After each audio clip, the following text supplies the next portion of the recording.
नमस्कार, मैं सौरभ कुमार आप लोग को आज एक टॉपिक लेकर आए हैं। वह टॉपिक है शिक्षा से संबंधित। मतलब शिक्षा से संबंधित कहने का अर्थ है कि एक कहानी के आधार पर हम एक लड़की के बारे में, जैसे आज के भी समय में लड़की और लड़का में शिक्षा देने के लिए हम लोग सोच में पड़ जाते हैं, तो इसी दोनों के बीच के डिफरेंट के अंतर के बारे में हम आज की टॉपिक में कहानी के माध्यम से आप लोग को बताएंगे। आप लोग शुरू से लेकर लास्ट तक इस वीडियो को देखिएगा और चैनल को लाइक, सब्सक्राइब और शेयर जरूर कीजिएगा।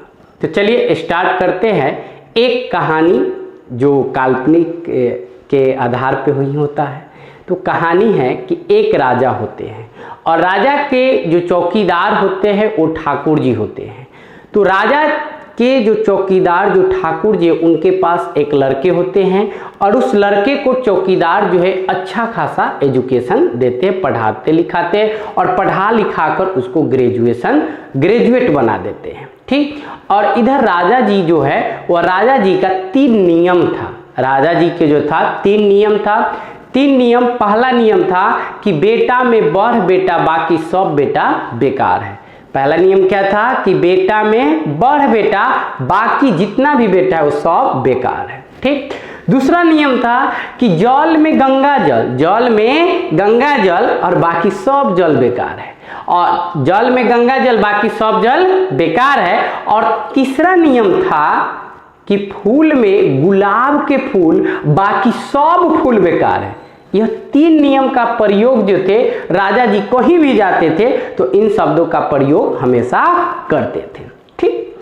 उसके बाद इधर हम ठाकुर जी को देखते हैं। तो ठाकुर जी अपने बच्चे को अच्छे खासे पढ़ाए लिखाए, तो पढ़ाने लिखाने उनका लड़का सियाना भी हुआ तो उनके लिए रिलेशन आना शुरू होता है, मतलब शादी विवाह के लिए बातचीत चलना शुरू हो जाता है। तो ठाकुर जी जो है वह घबरा जाते हैं पढ़ा लिखा लड़की से कि हमें पढ़ा लिखा लड़की नहीं चाहिए, हम अनपढ़ बच्ची से शादी करना है। तो ऐसा क्यों वो डरते हैं? तो इसलिए डरते हैं कि पढ़ा लिखा लड़की वह दिमाग ज़्यादा यूज करेगा, हम कहेंगे कुछ तो वो करेगा कुछ, ऐसा उनके अंदर डर बन गया था। लेकिन उनके लड़के जो थे इस बात को सुनकर वह क्या हुए कि नाराज हो गए कि हम एक ग्रेजुएट विद्यार्थी होकर एक अनपढ़ लड़की से शादी करेंगे। इस बात से लड़का भी इधर घबरा गया। फिर वह ठाकुर जी जो थे वह अपने लड़के को नाराजगी को देखकर उन्होंने डिसीजन लेते कि नहीं, हम अपने बहू को जो लाएंगे अपने घर में वह एक पढ़ा लिखा ही बहू घर में लाएंगे। ठीक। तो पढ़ा लिखा बहू लाने का क्या मतलब दायित्व, मतलब क्या उद्देश्य होता है? और एक अनपढ़ अगर बच्ची है और उनको मतलब हम पढ़ा नहीं पाते, उसको एजुकेशन नहीं दे पाते, तो फिर उनमें बहुत सारी कमियां देखने के लिए मिलता है। तो इसको दूर करने के लिए हमें सबसे पहले, एजुकेशन एक ऐसा सिस्टम है जो पूरे माहौल को परिवर्तन कर देता है। उसका एक बात ही अलग है। एजुकेशन का सब कुछ सिस्टम अलग होता है, चलने का स्टाइल, बोलने का स्टाइल, सब कुछ एक अलग होता है जो पूरे देश दुनिया समाज को बदल सकता है, जिसके अंदर अगर एजुकेशन है तो, वाकई में है तो। चलिए, तो क्या होता है ध्यान दीजिएगा। तो अब वह जो है मान जाते हैं इस बात से और वह तब तक अपने लड़के के शादी एक पढ़ा लिखा लड़की से शादी कर देते हैं और वह अपने बहू को घर में ले आते हैं। अब लड़के भी खुश और ठाकुर जी भी खुश। एक दिन अचानक होता है कि जो राजा जी है उसी ठाकुर जी, जो उनके पहरेदार होते हैं ठाकुर, उन्हीं के घर के दरवाजे से गुजर रहे थे, मतलब जा रहे थे। तो जाते कहीं भी जाते थे ना, तो इन शब्द का प्रयोग, नियम का जो उनका था वह प्रयोग हमेशा करते थे। तो उन्हीं के दरवाजे से जा रहे थे और उन्होंने बोल दिए कि बेटा में बढ़ बेटा, बाकी सब बेटा बेकार है, जल में गंगा जल, बाकी सब जल बेकार है, और फूल में गुलाब के फूल, बाकी सब फूल बेकार है। यह बात सुनकर बहू रानी जो है सुन लेती है और बोल देती है वो अपने दरवाजे से कि राजा जी के सारा बात नियम जो है वह बिल्कुल गलत है। राजा जी यह बात को सुनते हैं और कहते हैं कि यह कौन बोला, यह कौन लड़की है जो इस शब्द का, किसकी बहू रानी है जो इन शब्द का प्रयोग किया कि राजा की बात को काट दिए, कि यह नियम गलत है। यह बात पता करते हैं तो उनको राजा जी को पता चलता है कि कोई दूसरा नहीं है, उनके पहरेदारी जो चौकीदार हैं ठाकुर जी, उन्हीं की बहू रानी ने ऐसा शब्द का प्रयोग किया। ठाकुर जी पता चला जैसे ही तो वह अपने दरबार में, राजा जी अपने दरबार में वह ठाकुर जी को बुलाते हैं और बोलते हैं कि आपकी बहू रानी जो है ऐसे नियम को विरोध किया है, गलत किया है, उसको एक सभा होगा और उस सभा में उसको आके इस बात को प्रूव करना होगा, अन्यथा उनको सजा दिया जाएगा। सजा क्या होगा कि उनको फांसी सजा सुना दिया जाएगा। इस बात सुनकर ठाकुर जी होते वो घबरा जाते हैं, चिंतित हो जाते हैं और वह कहते हैं कि हम पहले ही बोले थे कि पढ़ा लिखा लड़की से शादी नहीं करना चाहिए। वह अब इस बात को सुनकर उनके लड़के भी घबरा जाते हैं कि पिताजी हमारे शायद सही बोले थे कि पढ़ा लिखा लड़की से शादी नहीं करना, लेकिन वह लड़की में उतना ज्ञान था, जिसके पास ज्ञान होगा वही न बताएगा कि कौन बात सही और कौन बात गलत है। जिसके पास सही शिक्षा वही इस शब्द का प्रयोग कर सकते हैं।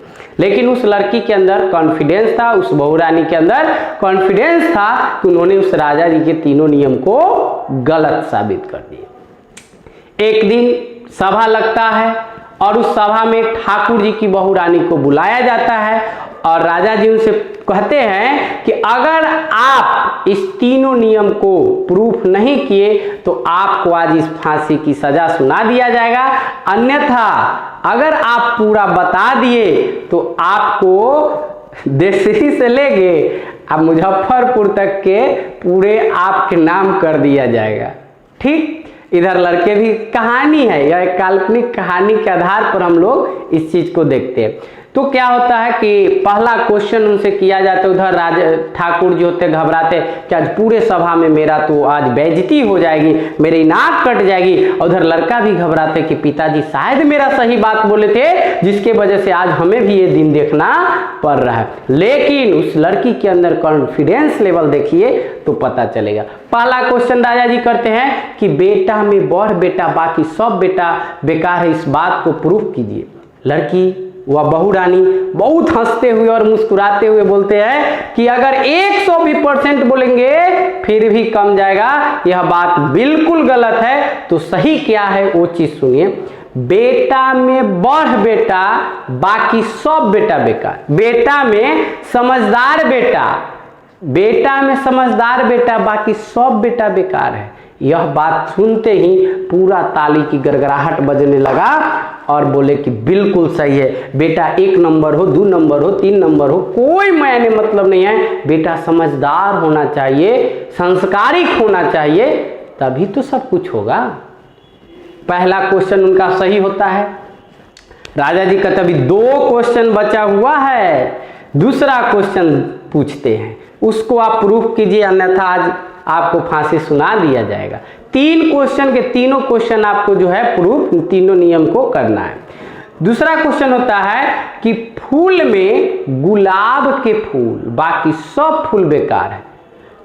बहू रानी बोलती है 110% बोलेंगे फिर भी कम पड़ जाएगा, यह बात बिल्कुल गलत है। फूल में कपास की फूल बाकी उसके सामने में सारा फूल बेकार है। कपास की फूल से धागा तैयार होता है, धागा से वस्त्र तैयार होगा और वही वस्त्र हम लोग के पहनावा ओढ़ावा के लिए, हर मानव प्राणी के लिए जरूरत होती है, आवश्यकताएं होती है। तो यह बात सही है, लेकिन यह फूल में गुलाब के फूल, यह बात गलत है। गुलाब के फूल को हम लोग क्या यूज करेंगे?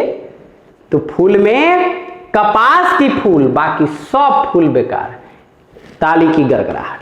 तो इनके अंदर कॉन्फिडेंस लेवल था और कॉन्फिडेंस से वह जवाब देते। राजा जी कहते अभी तीसरा क्वेश्चन बचा हुआ है, चलिए तीसरा क्वेश्चन बोलते हैं कि जल में गंगा जल बाकी सब जल बेकार है।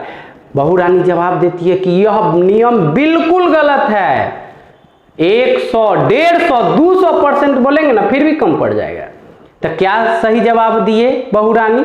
उन्होंने जवाब देते हैं कि जल में इंद्रजल बाकी सब जल बेकार है उसके सामने में, क्योंकि इंद्रजल होती है खेत खलिहान पशु पक्षी सब हरा भरा दिखता है। लेकिन गंगा जल से क्या होगा? केवल पूजा पाठ होगा ना। तो यह ताली की गड़गड़ाहट बजती है और उधर तब जाके उनको ठाकुर जी को पता चलता है कि पढ़ा लिखा बहू रहने का क्या परिणाम है, और पढ़ी लिखी लड़की है तो उसका एक सब कुछ कंसेप्ट अलग होता है, और एक अशिक्षित है उनके लिए क्या होता है। तो कहने का अर्थ, और उधर ठाकुर जी के जो लड़के हैं वह भी इस बात से मतलब प्रसन्न हुए कि जो हमने डिसीजन लिया वह सही था, और राजा जी के जो डाउट अंदर था वह भी डाउट दूर हो गया। तो इसलिए कहा जाता है कि लड़का हो या लड़की, सबको एक समान शिक्षा मिलना चाहिए, और शिक्षा ही जरूरी है। शिक्षा जब तक हमारे अंदर नहीं होगा, वो लड़का हो या लड़की, समाज के किसी भी व्यक्ति के अंदर अगर शिक्षा की अगर कमी आएगी, अगर खासकर जो हम लोग के अंदर जो भेदभाव की नीति आती है कि जो काम लड़के कर सकते वह लड़कियां नहीं कर सकती है, यह बात बिल्कुल गलत है। जो लड़के कर सकते हैं वह लड़कियां भी कर सकती है। आप तो शिक्षा दे के तो देखिए। तो इस तरह से अपने जीवन में कभी भी ये मत सोचिए कि लड़की को हम शिक्षा नहीं देंगे। सबको शिक्षा एक समान रूप मिलना चाहिए, और विकास की जो लहर है वो बहुत तेजी से मतलब बढ़ेगा और दिखेगा। और शिक्षा अगर हर व्यक्तित्व में है तो फिर परिवर्तन में ज़्यादा देरी नहीं होगा। तो आज तक इतना ही। इसी तरह के आप लोग के लिए हम समय समय से वीडियो अपलोड करते रहते हैं। प्रत्येक टॉपिक, अलग अलग प्रकार के टॉपिक, बहुत सारे टॉपिक है जो आपको बताएंगे। आप लोग सुनिएगा और ज़्यादा से ज़्यादा इस चैनल को शेयर कीजिएगा, ताकि हमारा यह चैनल हर व्यक्तित्व तक पहुंच सके, जो उनको जिनके अंदर यह भेदभाव की नीति है वह भेदभाव दूर हो जाना चाहिए। शिक्षा ही हमारा एक ऐसा शास्त्र है जिसके द्वारा हम सब कुछ कर सकते हैं। तो आज तक इतना ही। धन्यवाद।